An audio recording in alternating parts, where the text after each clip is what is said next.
Coming up on Match Analysis, Urezs baits a guard cancel roll, John forgets how to speak English, using the XVII trigger into follow-up, and he can do close. Fuck.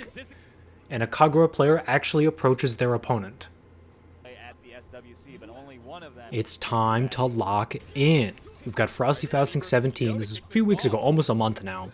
We've got VK versus Urezs. Violent Kain, a legend of the game, he's been playing for decades, and he's bringing out his Kyo and Iori.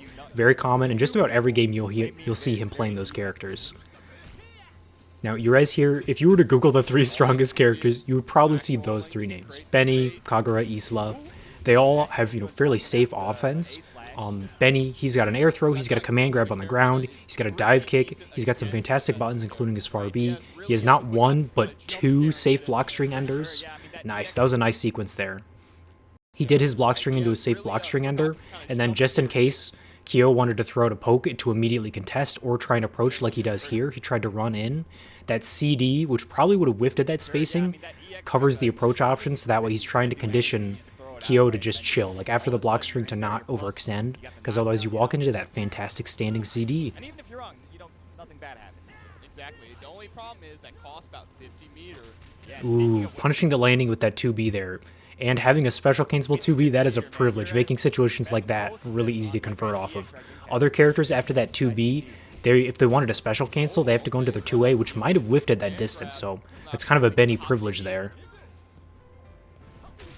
Nice. And that JB, we see Benny hitting a lot, that he can use that as a cross-up as well, so that's why you'll see him hitting it a lot. Nice reversal. This is coming down to the wire here. Ooh, nice. No whiff punish. Ooh, chip is going to be an issue. That far B that we saw there, that was so clutch. One, putting him in the range of chip, but also this is just such a nice poke to throw, that far B, because it covers the exact angle that you would expect a hop or a hyper hop to come from. It also checks runs. It's just a really nice option to have. A lot of characters far Bs hit much lower, and that was a nice call out from VK. Like, by jumping there, you ignore just about most grounded approach options, although you probably could have just hung out on the ground and blocked it out, because you weren't in range of chip, whereas Kyo absolutely was. This is probably going to be a non-round here. Yep, there's that round. And because the round ended so quickly, Kagura's getting all that health back. Playing the clock is a real factor, because the more time is left in the round, the more health you gain back at the end. So all that damage, that like 20% that Kyo was able to do in that last round, all of that is healed up, so it's almost like that round didn't even happen.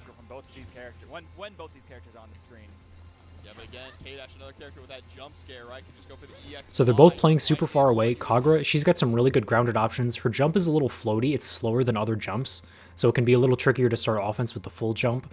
Or you might try to anti-air thinking it's a traditional jump arc and your anti-air will actually whiff, but that combined with her good grounded pokes and these clones, these projections she's throwing out, she's good at controlling space and staying pretty safe while doing so. And when she gets knocked down like we saw there, she can create these left-right mix-ups where you don't know which one is the clone and which one's the real Kagura.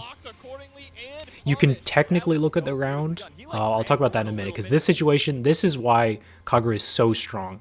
She just did the Seal Super, so you see how K-Dash has this like blue glowing effect. He's in this debuff state where he can't do special moves. So normally he can threaten a meterless DP on defense. That is off the table now. And Kagura, she's really good at doing guard gauge damage. So she's going to spend that bar on this super, which is going to do a ton of guard gauge damage. She can hop forward and do a JCD and extend her block string even more and almost guard crush. I don't think she can guard crush here. Maybe. It'd be pretty close. But this sequence, so nice. So VK, he's aware of the guard cage damage and wants to get out while he can. Spending that bar to guard cancel roll, that's basically one of the only ways you're going to escape the setup. But Urezs, he was ready. He didn't hop forward to continue the block string. He waited for the rollout and tries to catch him here. So nice. Good thinking from both of them. Nice. Taking him to the corner. Disrespect on wake up, hell yeah. Yeah, that's just a Desperado there. You were going to get chipped out at that point anyway, so it's like, just throw a DP, maybe I can tack on some extra damage, burn the clock a little bit. Down to a Iori anchor. So Iori, he can get meterless knockdowns. He also hits like a freight train, so him coming in with all this meter, he can take out 2 characters for sure, but he needs to get started now because he doesn't want to take damage here and have the clock get burned down too much. Nice CD, we're going to the corner. Getting those plus frames, disrespecting the throw pressure. Nice. Trying to go for a big jump and no answer. Ooh, whiff punch with the 2B quick mode. That was nice. Really well done. But again, like, this timer's ticking down. Now, like, he needs to win this round right now. He goes for the damage. He doesn't go for the hard knockdown ender. Oh, maybe he hit too high there on that JC. That, if he could have confirmed off that, that would have been the game. Kagura's got one last chance. That's it. Oh, that's unfortunate. What a player. Yeah, Urezs, again, we talked about Urezs being a pretty... Yeah, what I was saying earlier about, like, looking at the ground for figuring out which one is the real Kagura, technically, you can look at the silhouette. There's, like, a shadow on the ground where the real Kagura is standing, and the projection doesn't have that. But you're probably not going to be doing that in a real set. Like, that's... I wouldn't rely on that. Isla, we haven't seen her yet, but she's got really fantastic buttons. Her far C covers basically round start distance, and it's special cancelable. She can use that to transition from a further range to up close because she's got advancing special moves.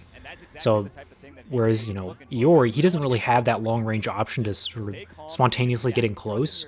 Sure, he's got his advancing Rekkas, but he's kind of playing the Rekka mind game where if the opponent's on point, he's just going to get punished for it.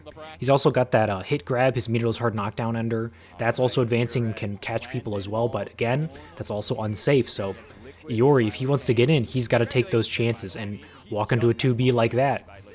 He has to take risks, so he's going to be burning life trying to get in, but once he is in, his offense and pressure is very scary. Although I do like the order change throwing him out front, because whatever damage Iori can get here is a gift, because he's otherwise going to get suffocated by Kagura and Isla if the round goes on too long. Nice DP out. Ooh, whiff punish. Nice. Really well done. Again, taking chances of using Rekka, you know, had Benny, you know, tried to hop out or run forward, Rekka would have catched him. He's taking a risk trying to gain space and restart his pressure there, and Benny was just playing patient, whiff punished him. So it looked like he did far B there after the blockstring ender instead of going for that CD we saw. So it's not as committal as the CD, which is much higher reward. There's that JB. This is not looking good for VK so far. There's that CD again, but Iori, he waits this time. He saw that he would do the safe blockstring ender and did stand CD. We saw him do the safe blockstring ender and do far B.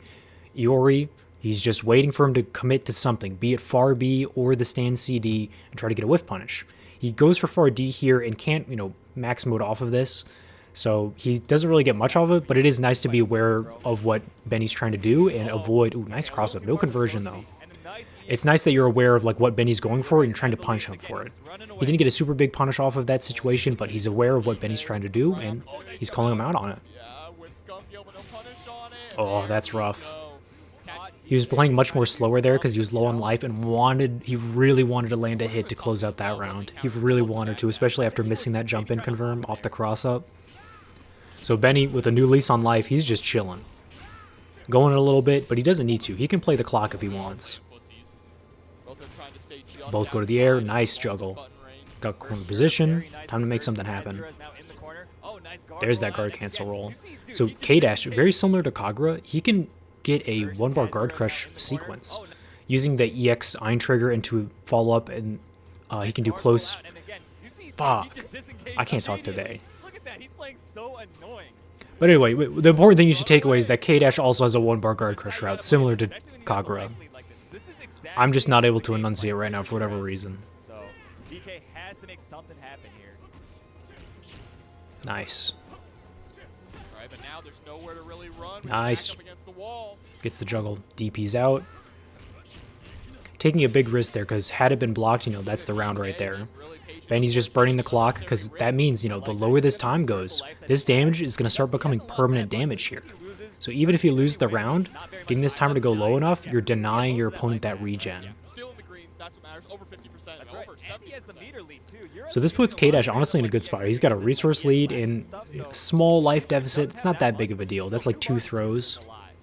But he's got to find a way to get around Kagura's normals and these projections that are going to control so much space. You can hit the clones, you can hit the projections, but it's not the same as getting a full combo punish on the real Kagura. Nice check. This'll hurt. This cheeser was the problem last game. He absolutely was, but BK is sitting on a lot of meters. Nice. Alright, put him in the corner. Oh, that was sick. Kaidash has so many sick routes. Ooh, EX overhead.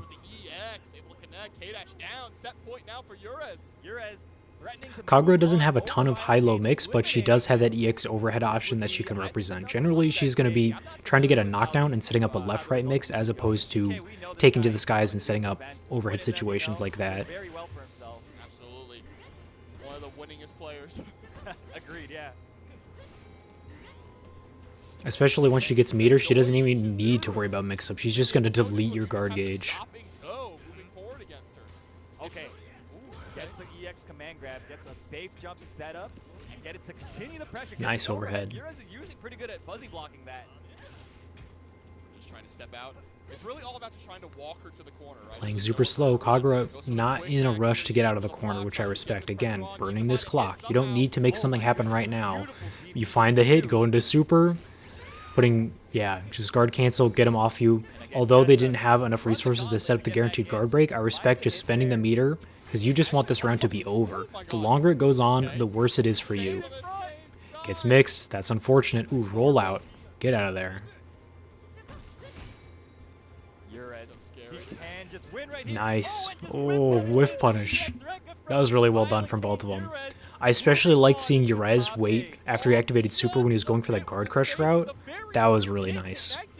Where was that? That was against Kaidash, right? Yeah. It was this round here, I believe. There's the seal super, and then this situation right here. I loved this. Boom. You've got the debuff, you can't reversal out of here. Your guard gauge, you've already taken some damage here. They're going to activate super, get me out of here. But Urezs, he's waiting for it. That sequence was so nice. He doesn't get a ton off of it, but that was really good awareness for both of them. One, to be aware that the guard gauge was in danger there, and Urezs being one step ahead to try and punish it. So nice from both of them.